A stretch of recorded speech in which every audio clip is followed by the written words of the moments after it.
All right, good evening, everyone. I'm so excited to welcome you to this, my very first webinar at DonnaMaria.com. I am, of course, DonnaMaria.com, and am I DonnaMaria.com? No, I'm Donna Maria. That is, and I'm super, super, super excited to be here with you today.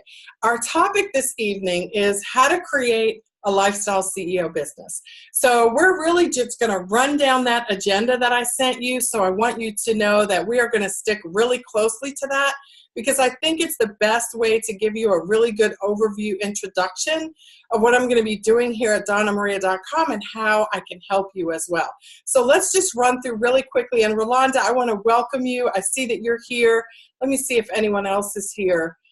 For my very first webinar yet. No, Rolanda, you are the first one to be here, so I'm excited that you're here, and you know how to use the chat room, so go ahead and post your questions there as we move forward. We will have some time at the end for Q&A as well. So again, here we go with how to create a lifestyle CEO business. So the first thing I want to do is just define for you a lifestyle CEO and give you a little bit of background about me. And Rolanda, I know you know me, and everyone else here has known me for a while, except for I did see a few names that I didn't recognize. So I'll give a little bit of background about who I am, and then we'll just dive right into the Lifestyle CEO material. So again, I'm Donna Maria. I'm the founder and CEO at the Indie Business Network, which is my lifestyle CEO business of choice. And I started it almost 20 years ago because I didn't like the job that I had. It was a good job. I don't mean to sound ungrateful because I was thankful to have a job. But after doing that particular job in that particular field as an attorney for so long, I just was kind of bored and ready for something new. And I think 20 years ago was kind of, it was around the turn of the century, a little bit around in there. And it was a time when people were at the very beginning of a time when people were just kind of getting tired with the status quo and not interested in the corporate world that our parents were raised in and that worked so well for them. The world was kind of changing. And I think I was a little bit on the front end of that. None of my friends were quitting their jobs when I quit mine. But 10 years later, they all wanted to quit their jobs. So I think I was a little bit at the beginning of a trend. And the reason is because I was yearning for something else. And it wasn't until many years later that I gave it a name, the Lifestyle CEO, because that's what I am. But on the front end, I hadn't really defined it, but I knew that I wanted something different. And now that I've defined it and lived it for almost 20 years, I know exactly what it was that I was looking for. Sometimes you just don't know until you get the benefit of hindsight to see it. And it's all so clear to me right now. The path that I traveled and how it led me to be able to share this kind of information with you. So that's a little bit about my background. And just so you know what a lifestyle CEO is, that's like the best place to start. And this was a term that I coined several years ago, but just never really used because the time wasn't right. And again, I hadn't really evolved to the point where I was ready to share a whole lot about it, but now I think I am. So I'm excited that you're here. But a lifestyle CEO is a person who owns a business, not just for financial reasons, although that's really important, but also to enjoy the benefits of entrepreneurship, freedom, flexibility, and fun. And we're going to talk about what those things are to me, and then I want you to define what they are to you, because that's what's really important. The lifestyle CEO is really just a person who owns a business for those reasons altogether. Obviously, we want to make money, but that's not the first reason why we start a business. We start a business because we want freedom from the constraints of perhaps full-time traditional employment, freedom perhaps from being tied down to one physical location. It could be whatever kind of freedom you want, whatever's important to you. That's how you can define it. And flexibility, which is so important, especially for us as women, to be able to have a flexible kind of lifestyle. When I started my business, my children weren't born, but they were born very shortly after that. And so again, I knew in advance that I didn't want to have the kind of constraints on me. I wanted to have more flexibility in my life when I did become a mom. And I was able to set that up through having a business of my own. And then fun, my goodness, it's just so, so, so much fun what I do. And obviously we want to create a business that is fun for us. And then entrepreneurship itself is really the best leadership training tool that I know of personally. There are other ones, I know I have several family members and friends in the military. That's a great leadership tool. But entrepreneurship is kind of, the buck stopping with you. So if you're not leading, nothing happens. And you are the drill sergeant and the person on the floor doing the push-ups when you have your own business, right? So you've got to lead yourself in both of those directions, both as the leader as well as, the employee and the chief cook and bottle washer. So a lifestyle CEO is a person who owns a business so they can enjoy the benefits of all of those things.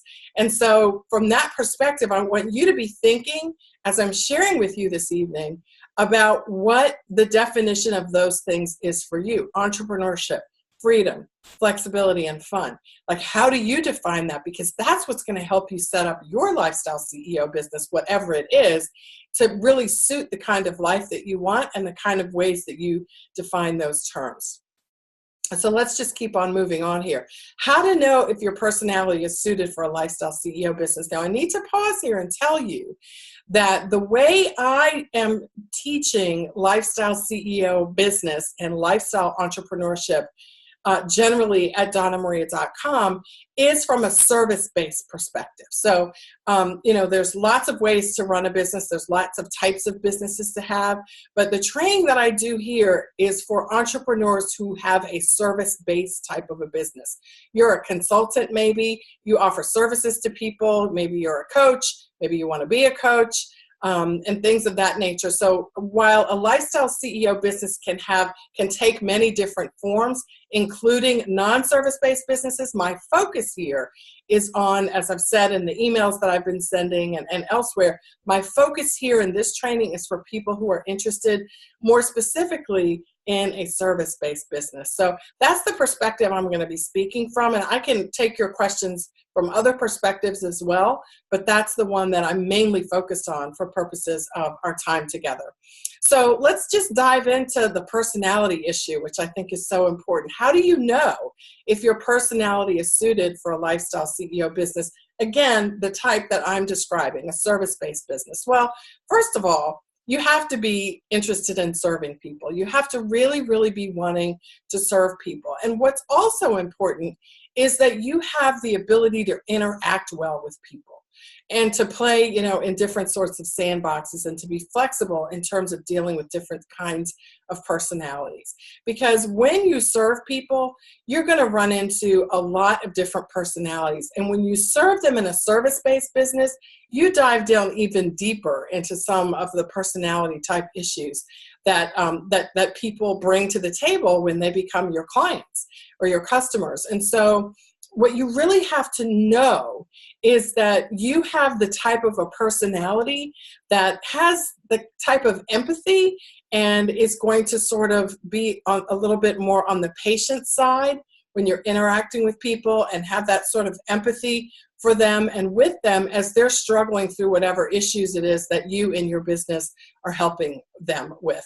So short fuses, it's kind of tough to run a business that I'm describing, a lifestyle CEO type service-based business, if your fuse is a little short, if you don't have that level of patience. And it comes in, we all have different personalities, but when I share from a lifestyle CEO perspective, one of the things that's greatly beneficial to our lives with a lifestyle CEO business is the relationships that we create over time with other people.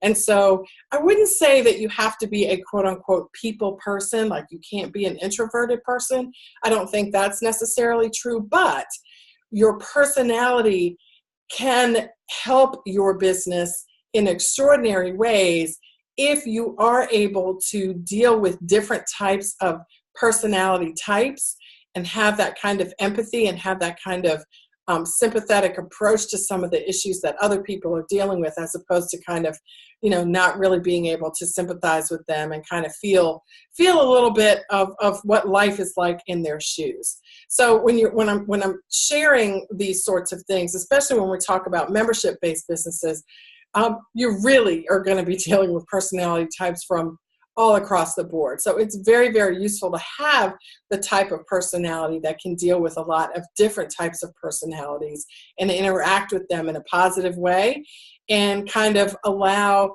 their personalities to sort of drive the way you serve them. Being flexible in that way is really, really useful. So the next thing I want to tell you, and this is kind of my favorite part, is the 5 integral parts of a lifestyle CEO business. So, and these are really the 5 things that I think are at the core of how I serve people in my particular lifestyle CEO business. So the first integral component of a lifestyle CEO business is that you have something to share, that you have something to teach, or that you have something that you want to show other people or help them do. So being very specific about what that is going to maximize your chances of success. So let me give you a couple of examples. And these are just some companies and people that I've learned about and dealt with over the years. There's a guy who runs a business that helps people get over, deal with their grief. So it may be the loss of a pet or the loss of a family member, the loss of, anything that people go through grief. There's lots of different ways to define that, but he has created a service-based business that help people do that. And he's not a psychotherapist or a psychologist or anything. He's really just created a step-by-step process to help people move through their grief. And that's what he offers to people. Another person I know helps you connect with your angels, like literally helps you connect with your angels. So she's, I don't know if she's a psychic. I'm not sure if that's the correct terminology for her, but she's, says that she has this instinctual sort of way to connect with her angels, and they guide her and direct her in her life, and she can help other people do the same thing. And so she has training programs and things of that nature that help people do that. And some people swear by it and they love it. So those are some examples that I wanted to share with you. And one of the reasons I wanted to share those examples is because I wanted you to see it can be anything. It can be anything. Something that you're super good at, something that you're professionally trained on, something that you've learned on your own, something that you love, something that you're, you just really have a heart for people who are dealing with a certain situation. So it can be anything. Okay, so again, the first thing is you want to teach people or help them with something. That is the first component, is to know exactly what it is you want to teach people, exactly you want to help them with, and drill down precisely as narrowly as you can on what that is, so that you can attract those specific people to you, and they're the ones who are going to be most interested in what you have to offer, and therefore most likely to want to pay for it, right? So the second thing is a seriously, seriously well-defined target audience. So this bounces off of what is it that you're going to be teaching? What is it that you're going to be helping people with? Another, great example that we're all familiar with is fitness instructors, right? Fitness instructors or nutritional consultants or people that help you be more healthy. They want to teach you and walk you through their, 12-step program to lose 50 pounds or whatever it is. And you're able then to join them and they walk with you on that journey. So knowing who your target audience is, people who want to lose 50 pounds, people who are, wanting to live a healthier lifestyle. Maybe you want to become a vegan. Lots of programs and lifestyle CEO type businesses around health, beauty, fitness, and lifestyle. And so you can probably see them all around you. They're probably pitching you all the time. They're pitching me all the time. I get their emails. We see them on Facebook. And so that's a really good reason why we need to be so specific on what it is that we want to offer, because people are being bombarded with everything everywhere they go. I mean, we see like 3,000 marketing messages almost, every day during just the 8 hours that we're, in our work mode, so to speak. And that's just a lot. It's probably even more than that by now. I think that statistic is old. So the more drilled down you are and the more extremely uber specific you are, the better off it's going to be. So you're going to want to make sure that you have a very, very well-defined target audience as an integral component of your lifestyle CEO business.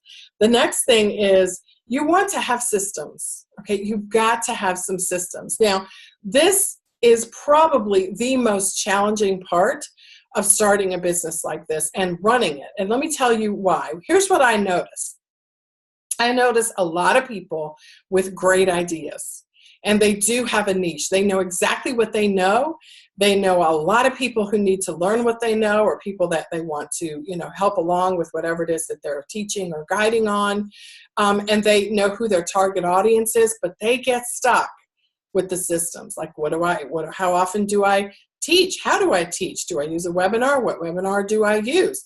Well, how do I set it up so that when I announce it and they pay, I send them a link and, with the webinar information, and how much should I pay for that? And should I do it manually? And once it's done, where am I going to house the recording so that they can see it? Those things are very, very important, but we overcomplicate it. And I can tell you, I don't overcomplicate it. It's never been complicated for me. I don't have to have the fancy bells and whistles. I just need something that works. And I'm really good at helping people find those things that work too. I don't want to spend a lot of money. I don't want to spend any more than I have to, and I don't want to overcomplicate it. But what happens is people look out there at all the options and their eyes just glaze over. And they become set in this perpetual, I'm still trying to work out the systems. I'm still trying to work out the systems. And all you really have to do to get started, honestly, you don't even need a system. All you need is a laptop. Really, you don't need a system. You don't need any bells and whistles.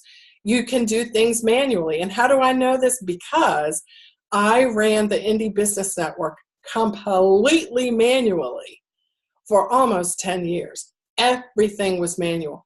Payments were taken manually. Receipts were sent out manually. Thank you emails were sent out manually. There was a time when I actually folded up letters and put them in the mailbox, welcoming people to the Indie Business Network. That I did that for a long time. And so it can be done manually, and it can be done manually today way more easily than it was when I did it. Why? Because there's so much more amazing technology today that streamlines it. Even though it's manual, you can seriously streamline a lot of this stuff that I never had to streamline. But one of the benefits that I have over a lot of other people that can share in this regard is that I did it manually. So I know exactly what steps need to be taken and exactly how to do it, because I did it myself manually for so long. But you do need to have systems. There have to be some systems in place. It doesn't all have to be automated, but there has to be like a flow chart. Like, once somebody is attracted to what it is that you have to offer, what do you do next? What's the next thing? What's the next thing? What's the next thing? And how do you create these systems and have them work as automatically as possible so that you can, get the results that you want, and more importantly, or just as importantly, deliver the results that your clients want out of your business as well. So the systems are really important. And I want to emphasize this for another reason. And this one I'm sort of talking to myself too as I say this, because you can't run any business sort of based on what you feel like doing. Like, ultimately, it's not about what you feel like doing. It's about the systems you have in place. And my personality is not very systems oriented. I'm not the most disciplined human being on the face of the earth. I struggle with all the systems, not because I don't want to do systems, but just because, my natural approach is to kind of just do what I feel like doing and get up. And how do I feel today? Let's stretch and see how we feel. Do we feel like working out today? Do we feel like doing a webinar today? Well, maybe we don't feel like it, but we scheduled one, so we have to do it, right? So my personality is way more fluid than really any business would require. And one of the things that entrepreneurship has done for me personally is force me to make sure that I have enough of that fluidity in my life regularly so that I don't miss it, so that I can be more systematized in my business. So it's a real struggle for me to do that. I don't tell a lot of people that, but it is. It's a real struggle for me. But I'm constantly reminded of how important it is. It is probably the chief cornerstone of a successful lifestyle CEO business, that you have systems, because the freedom and flexibility only comes when you have the systems. So number four is community. Okay, we all need community around our brands today. There is no doubt about that. No matter what you sell, if you don't have a community, you're not creating it on social media or through your blog or if you do shows or, sell in your own backyard, in your own local community, at your store or whatever, you are in a lot of trouble. But for lifestyle CEOs, a community is even more important because the business becomes the community.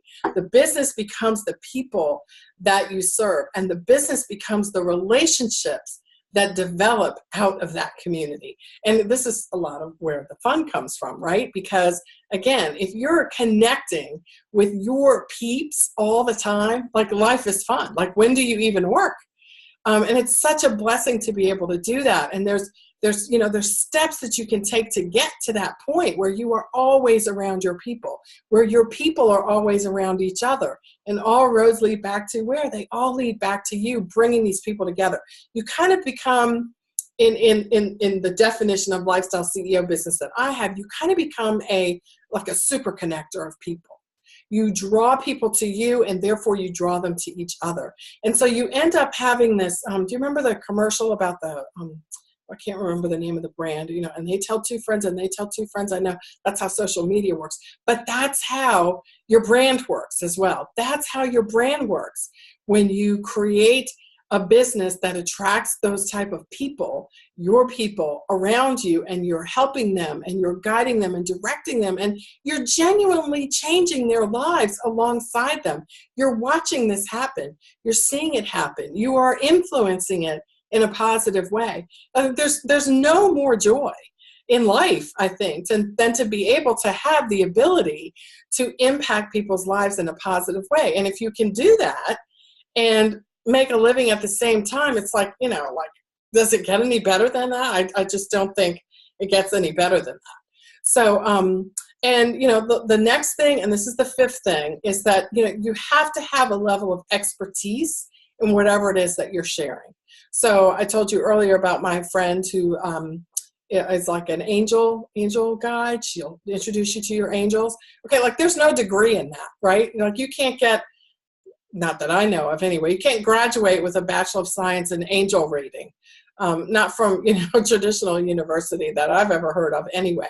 But so I want you to understand that it doesn't have to be something that you graduated from. Okay, the knowledge does not have to come as a result of traditional training. It can come as a result of your own training, right? You learned on the job. And this is really important because I think 20, 25 years ago, this wasn't even possible. Like, people just thought it's just like snake oil. It just sounds too woo-woo. And you know what? To some people, listening to your angels and stuff, it will sound woo-woo, but to other people, it won't. Okay, so with technology today, you guys, we have the opportunity to reach millions upon millions upon millions of people.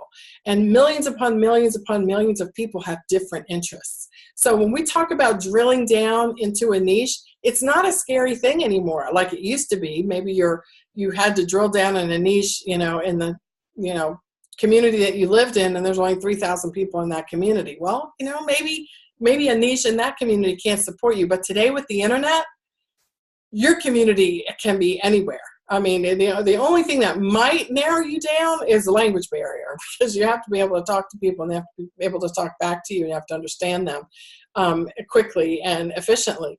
But other than that, the internet has just made it so possible for us to reach everyone with every possible lifestyle problem, interest, challenge, uphill climb, everything. We can just reach everyone. So again, those are the 5 integral components of a lifestyle CEO business. I'll just run over them. I'll just go through them one more time.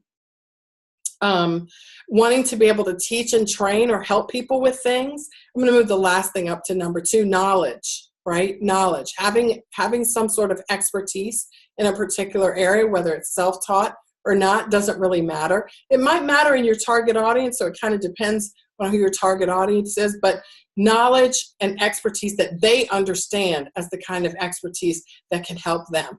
That's the most important thing. That's the second one. The third thing is a target, like a serious target, like nail down really tightly, drill down until you got a bullseye that's this big, like teeny tiny bullseye. That's still like hundreds of thousands of people. Right, drill it down as much as you can and have a target and stick to that target. Like stay in that lane. Don't be all over the place. Stay right there. There's time, after you establish there when you can expand, but you got to start right there. The next thing is systems. You got to have the systems in place. They don't all have to be in place at the beginning, right? They don't. You can start with some systems, a few systems. You can start with all manual systems. They don't have to all be in place from the beginning, but you got to get them there, and you have to be working toward that every step of the way. And then fifthly, you want to make sure that community is there, that you build that community. It starts with you. Like, you are the community at first. You're a community of one. When I first started my business, it was just me. And then there were 2, and then there were 3 and 4 and 5 and 6. And then, it went on from there, but it starts with you. You are your best community member at the very beginning, for sure. So those are the 5 integral components of a lifestyle CEO business. And then obviously there's sub things under all of those, but those are the 5 things that I think paint a big picture and an overview for you of what I'm talking about when I'm sharing about lifestyle CEO entrepreneurship. So let's talk a little bit about why a service-based business model works best for lifestyle CEOs. And if you have questions, by the way, you can put them in the chat room, or we're going to come back. I'm going to have some time at the end for questions. A service-based business model works best for the type of lifestyle business that I'm talking about here, because you can move around and you don't have to be limited by anything physical. Like, there's no physicality involved. I remember when I had a store, a retail store, and I had an employee, and she helped me in the store, but I still felt like I had to be there. I was there a lot. I was there probably 75% of the time, and she was there the rest of the time. And sometimes we were there together, but that was rare because I didn't want to be paying 2 people to be there at the same time. It was a very small store, and it didn't require 2 people to run it, even on a busy day. But you really just have a service-based business model, which allows you to have a laptop, phone, whatever. You need something bigger than a phone. Maybe an iPad mini even. Probably need a little bit more than that, a PC or a laptop, but not much more than that, right? And a Wi-Fi connection, right? Okay, because I always think, I can run my business from an Igloo as long as there's a Wi-Fi connection. Now, I can't do every single thing from an Igloo for my particular business, because I like personal interaction. Like, I like to go out and meet with my people. I like to meet with my members. So I travel around and I spend time with them because that's what I want to do. But not everybody's like that. I think actually your business will be better if you are like that. And this is one of the things I talked about at the beginning, is a personality, like being a connector of people, being a connector of tribes, being a tribe builder allows you to do that. But you don't have to. You don't have to. You can do it all from a service-based, location. Any coffee shop, a co-working space, your house, a traditional office, your spouse's office if you don't have one, in the corner of your bedroom, in your library. While you're traveling, while you're on vacation, you can perpetually be on vacation, but be working the whole time. And that is what is so great about business today, right? Is that we can be working from anywhere and just still not working. I know I like to travel quite a bit, and oftentimes when I do, I'm working, but I don't feel like I'm working. Sometimes I'm working by the pool, or I'm working, after I've spent 3 hours, at the beach. It's not always that way. I spend quite a bit of time at a desk. But I got to tell you, that's largely because my children are here. I have young children. I live with them. I can't just go running off whenever I want to. But if it wasn't for them, I could. And I probably would. But again, the beauty of it is what do you want? What do you want? You can define it, because you have freedom and flexibility when you have a lifestyle business. So you can define what work is for you and what work isn't. And you don't even have to label it these days, right? Because right now, I guess I'm working, right? Because you guys paid money for this webinar, so I made some money. I'm hoping to deliver you good value in exchange for that. So technically it's work, but I have to tell you guys, this doesn't feel like work to me. the most work part of this was setting up the thing and making sure I looked decent, right? My hair was, kind of okay. Before I joined you, that was the most work. That right now I'm having a great time because I feel that I'm helping you, and I feel that I'm introducing you to some concepts, and maybe I can help you further down the line as well if you decide you would like to start a lifestyle CEO business, or maybe you have one and you just might need some help growing it. So this is just not work to me, but it's work. So it's difficult for me to describe that. You guys probably understand it because you're all entrepreneurs or you have some entrepreneurial aspects to your lives. Most of my family members don't get it. It's like, of course it's work. Like, it's 8 o'clock in the evening. You should be like, walking the dog or in the bathtub or getting ready for the next day. And, I'll do all that stuff, but I got to tell you, this is just fun for me. I enjoy it.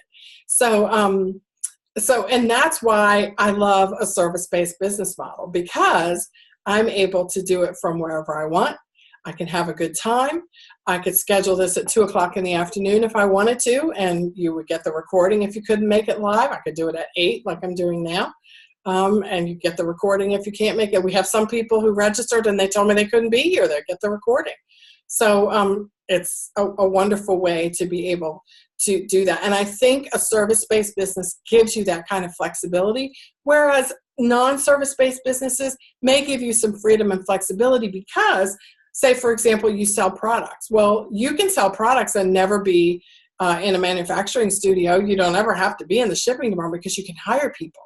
But one of the things that you do have to do if you hire people is deal with a lot of issues that you don't necessarily have to deal with if you have a service-based business, because your systems that you set up and the automation and the things that you can do don't require you to have a whole lot of employees. You need some help eventually, but you have to start with help. You can start with just you. And again, that's a beautiful part about it as well.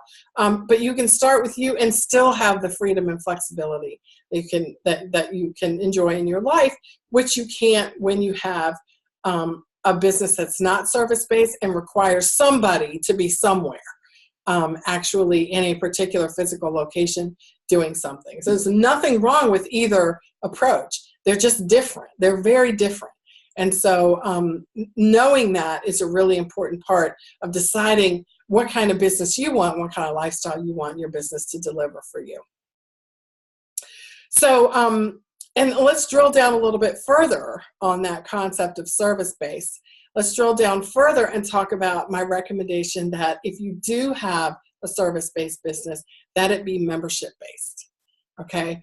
And this is like something that's very near and dear to my heart, because if I'm not mistaken, and I've researched this, and I haven't found anybody that had a membership-based business like mine before I started mine. I started in January 2000. I don't know a single person who was doing it then. And I certainly don't know anyone who was doing it then that's still doing it now in a for-profit business model. So this is something that came to me very early on. There was no automation. You could not, you had to type numbers in to a credit card. Like, there were no forms that you could fill out online when I started my business.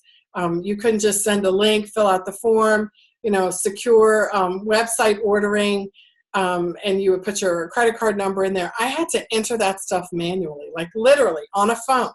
I would call the merchant. They had a little line for me. I would type in the person's name. I would type in the credit card number. It was all secure because it was a phone line. So secure as secure could be, right? It was a phone line, went straight across the phone line. When I had a store, obviously, I had one of those machines where you put the card in and then you swipe it across, and then you tear off they sign it and they tear off the top, and I kept the top with their signature and they got a copy. And then at the end of the day, I would take all those receipts to the bank. They would get deposited. And then I finally got a machine where I could type in at the end of the day, I could type in the total. I had to add it up. I could type in the total, and I could transmit it by wire, like by phone.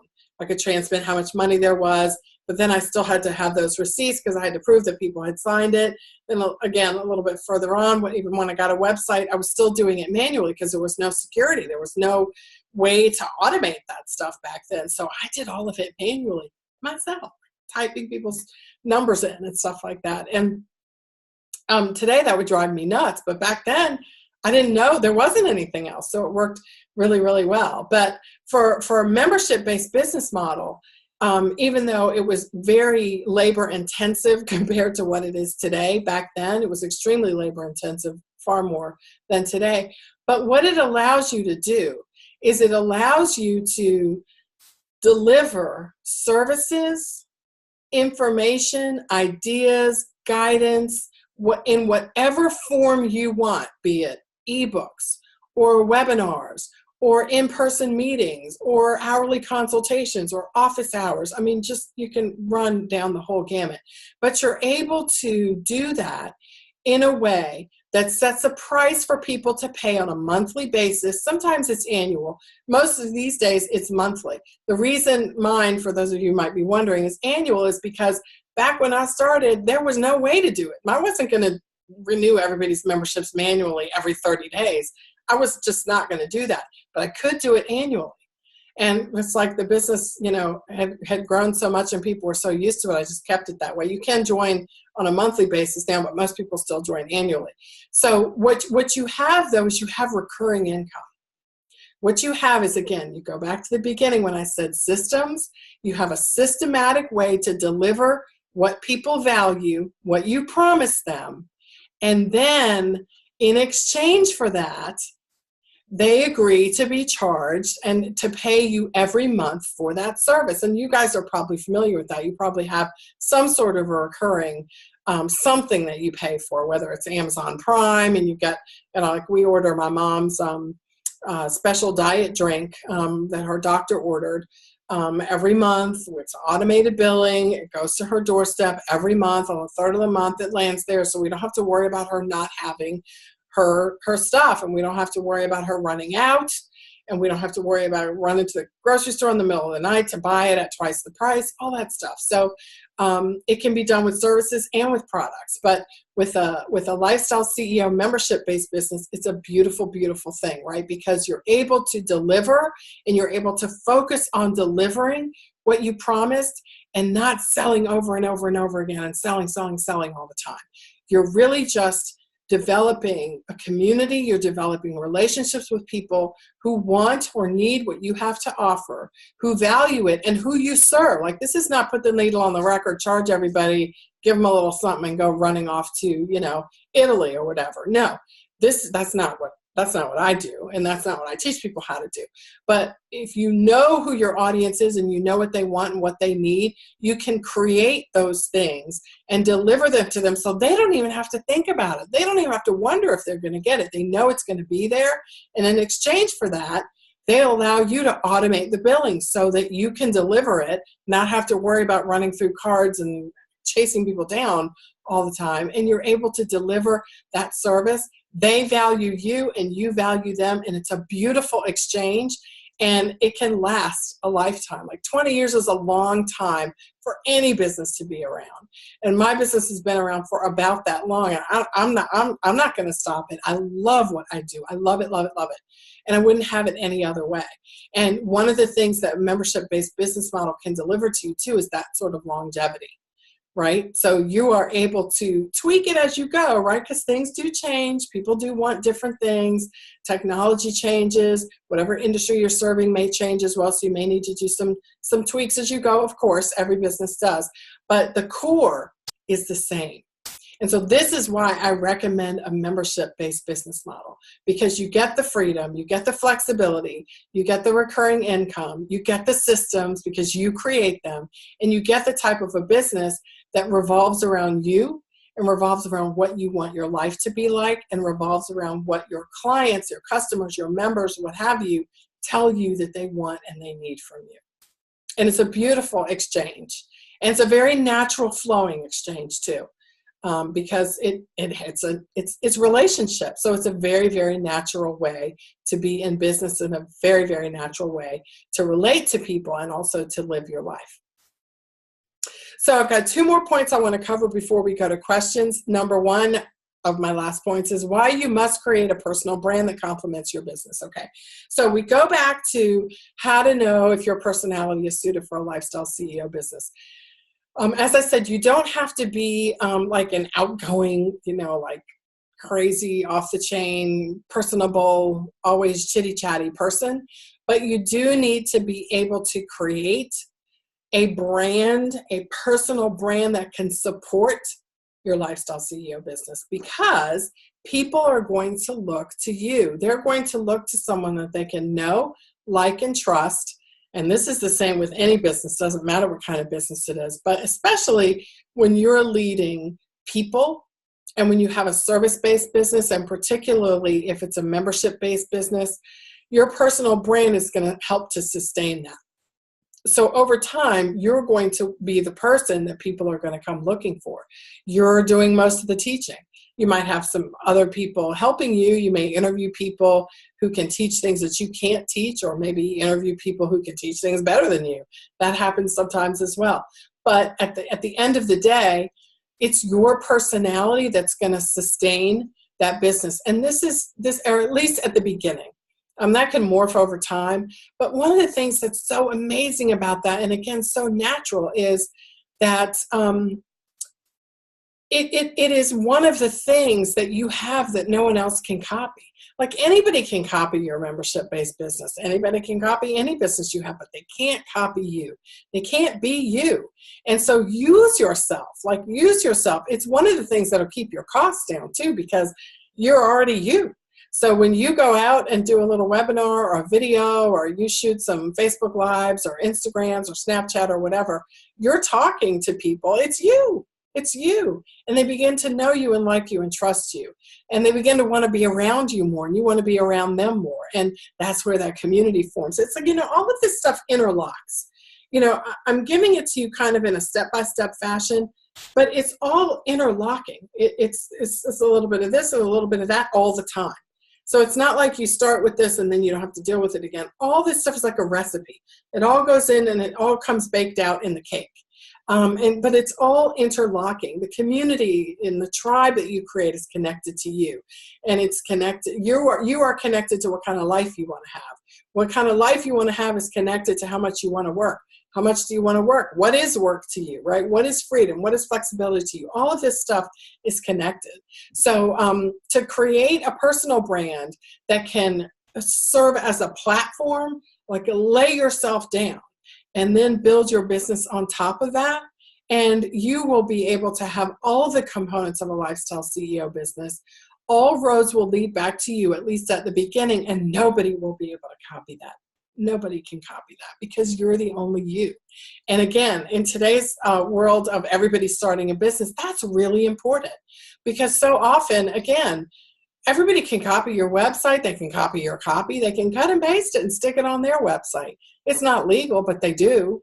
And what are you going to do if that happens? Like, chase them down? Well, that sucks. It takes a lot of time to do that. And they're probably not going to make themselves easy to find.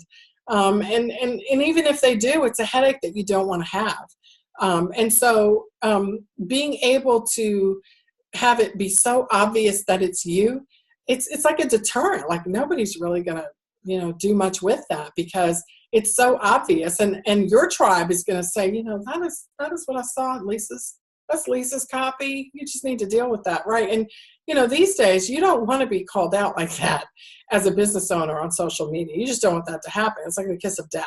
So using yourself, using your personality and your personal brand, it's just like a really great way to efficiently and even more quickly lay the foundation for your lifestyle CEO business. So lastly, how your personality can make or break your lifestyle CEO business. So this is really important, because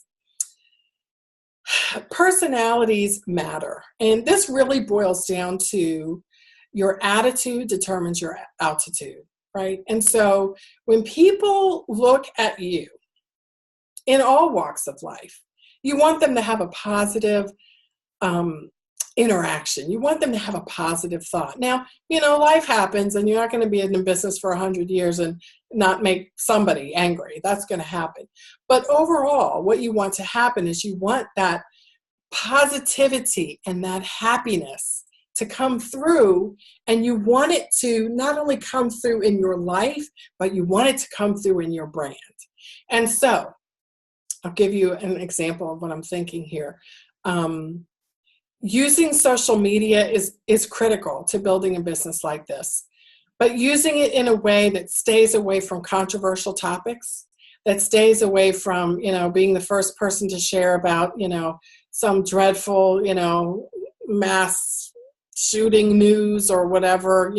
A lot of people like to be the first to put that on their Facebook feed. And they just, sometimes it's true and sometimes it's not. We all know there's a lot of fake news out there today. But what you want to create and what you want your personality to resonate is joy. You want it to resonate positivity. And the chief reason you want to do this is because it helps you. Okay, honestly, it helps you to be positive in your life. It just helps you. But the second reason you want to do it is it attracts people to you, because there is so much bad news, and there is so much negativity in people's personalities today on social media, that you can really use positivity and happiness and joy as a competitive advantage.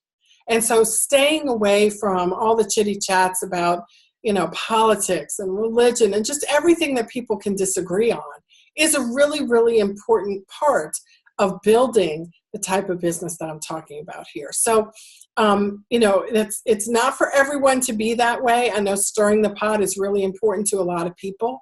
And I'm not saying that it's 100% impossible to build this type of a business if you prefer to stay around controversial topics. But it's really, really hard, and I don't think it's sustainable over the long haul. And I think, honestly, one of the reasons that I've been able to do what I've done so consistently for such a long time is I stay in my lane. Like, I'm talking to my members about the stuff they care about, that we both care about, that has to do with the topic that I promised them when they signed up for membership. This is what you get. We don't really deviate from that. Now, when we see each other in person, we're having a little drink, or, we're at the beach or whatever, because I host retreats in, Caribbean islands and stuff. We may chitty chat about some things, but honestly, not a lot, not very much.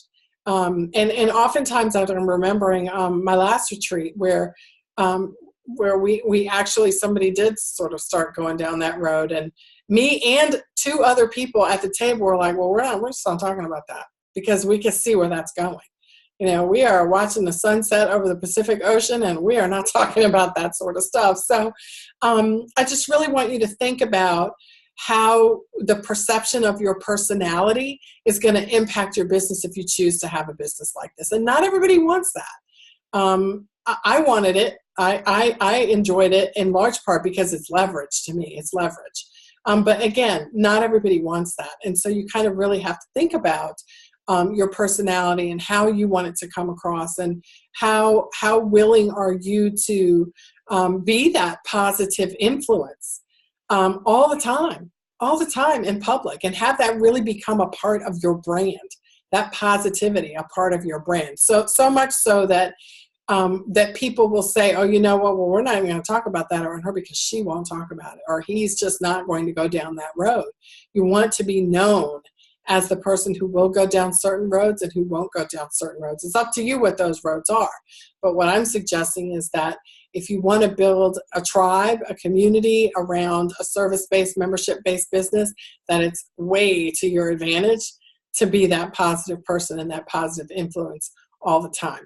So let me look here and see if we have any questions. I'm going to go into the chat room.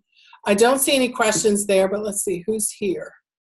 I can see who's here. I should be able to see who's here. Rolanda is here. And hi, Rolanda, how are you? And there's one other person here, and I can't tell who that is because the name's not showing up. I think you might be on the phone. But why don't you go ahead, if you want to, Rolanda, you can type any questions that you have down there in the chat area. And whoever else is here, I can't see you. I can't tell who you are. I don't know if you are on the phone or if you're in a desktop mode where you're able to type in a message, but feel free if you are. And if not, I tell you what, I'm really interested in knowing what you think about this and how I might be able to help you in the future. I just launched DonnaMaria.com, and I just decided to have this webinar today because I felt really in my heart that I wanted to share some things that were important to me and really just kind of start the conversation with you about this topic of lifestyle CEO, business ownership, and lifestyle entrepreneurship, business as a lifestyle. And again, I just, I love, being profitable, but it's just not the main reason that I started a business.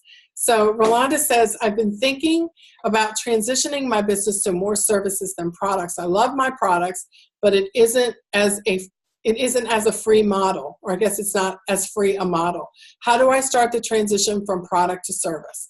Thank you for that question, Rolanda. I think what you want to do, and you've been thinking about this, so if you're still thinking about it, and you're not ready to switch, then you're going to do both, right? Because if you're not ready to just go fully into a service, I think it's important to keep doing what you're doing, especially if that's working so far. But if you've already decided that you want to go in this direction, if you have already decided, then you want to think about scheduling the shutdown of the non-service if you don't want to do that anymore. So I probably wouldn't do it cold turkey like tomorrow. But if you have already made that decision, at some point you're going to have to wind it down. Otherwise, you're going to be spending more money like thinking about continuing to do it. Okay, she's got a clarification here. Yes, I am sure. I'm sure what other services provide. I have a 5-year goal. I'm not sure I understand what that means. You say, I'm not sure. Oh, you're sure you want to do it, but you're not sure. Okay. I'm starting to pursue speaking in public, but I'm not sure what other services to provide. Well, it kind of depends on exactly what you're trying to speak about. The best thing to do is to have a speaking type of engagement that complements whatever services you're providing, and to have services that complement what you speak about. That's probably the best way to do it. So, because that way they can complement each other, and you can speak and travel when you want to speak, and you can leverage that on behalf of the virtual membership, and then you have the virtual membership, and you can leverage that in order to have your speaking. But what to speak about? Look, Women's Veterans Matters. I love my community. Okay, Women's Veterans. Okay, so you've already started to narrow this down. Okay, good. So what are the topics that women's veterans, would your audience be women's veterans that are female? And if so, what do they care about? Like, what are their topics? What do they need that you can provide them? So it's not just what they need or what they want. It's what they need or want that you can provide them. So here's what I would suggest you do. Start making some lists of things that they need or want that you can provide them. She says her passion is transitioning out into entrepreneurship. Okay, so veterans starting their own businesses. So they need help with that. So I would start by connecting with organizations, and maybe even there might be some state and federal organizations that help veterans to transition from the service industry that they're in to entrepreneurship. That's a big topic today. I think I've seen a whole lot of it. And I know you sort of connect your products to that as well. So I would try and find some places where you can speak about that and go and address that topic, maybe virtually, maybe on a podcast, or also in person. Maybe if you live near a service base, a military installation, there's probably some places there that are available for you to share. So you just start building your resume and building your confidence. And you also, when you go out and do these speaking gigs, and I would not charge for them at first. I mean, obviously if they're offering you money, do it, but don't not do it because you're not getting paid. Because what you're going to learn is, as you speak to your target audience, you're going to be able to get to know them better. So it's not speaking for free. It's speaking, maybe you're not making any money, but you're getting the information from them that you need to be able to address them and to tell them about the services that you will eventually offer. Always have an email list, so make sure you're collecting their emails. But the other thing I want you to do, Rolanda, is I want you to separate the brands, right? I want you to separate those brands. If you're, excuse me, if you're going to do both, they need to be separate. Like, you know me from the Indie Business Network, right? I'm not talking about this in the Indie Business Network. This is totally separate. I have to take a minute here and get some water. Just a second.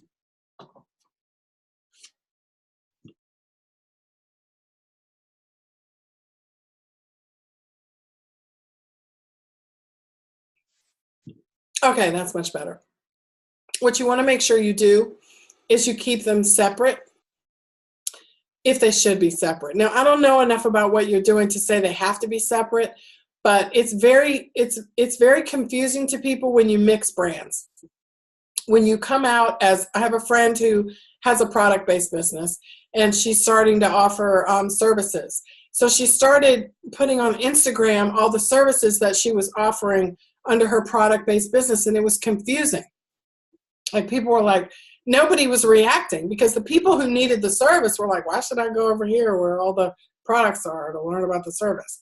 And the people who bought the products were like, what is this? Like, we don't want that. We want some more of her products. And so it became very confusing. And ultimately, I kept encouraging her, you have to separate that. Like, it's confusing. So you want your brand to stand for something. You want your product brand to stand for something. You want your service brand to stand for something. And so you don't want to mix those two in a way that causes confusion. So I think it's really important to keep them separated if you decide that they should be separate. But again, I don't know enough about what you're doing to say that that's absolutely the way to go. There may be a great way to integrate them. There might be. I just don't know the answer to that question. It's something to think about, though. Her message says, I can't separate the brand. Actually, that may help me. I don't really think the brands were confusing my audience. Okay, well, if they're not confusing your audience, then perfect.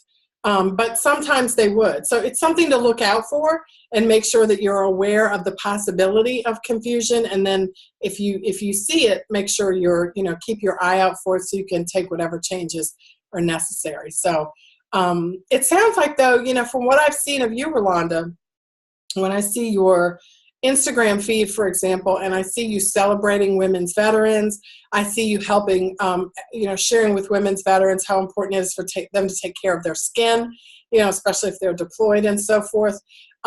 Sharing information with them about women's veterans entrepreneurship is great. It just may not be able to be sustained under the product brand. So, for example, I know your business name is all about skin. It's all about skincare and so forth. So that particular brand is probably not the brand that you want to use to sell services to help veteran women entrepreneurs. That probably should be a different brand, which at some point is probably going to mean that it's going to be beneficial to you to separate them so that people who want the products are going to get the products, and the people because they may not always want to have a business, those women veterans, they really just may want products. And so to have them under the same brand being sold, services and consulting services might be a little bit confusing to them. But again, there's no hard and fast rules here, right? And we can make it up as we go along. And that's one of the great things about a lifestyle business, is that you can make it up as you go along with some parameters, of course, and some help, hopefully from me or from someone who's done it before. And I'd certainly like to be able to do that. So we're going to wrap up. You are going to get this recording about 24 hours from now or so you can watch it again. I want to encourage you, Donna Maria at DonnaMaria.com. I want you to email me, or you get my newsletter so you can email me at any time. If you're watching the recording, I want to say hello to you. I'm so glad that you were here. And of course, you can email me as well with your questions. And I look forward to hearing from you. Thanks so much for joining, everyone. Have a great evening. Bye-bye.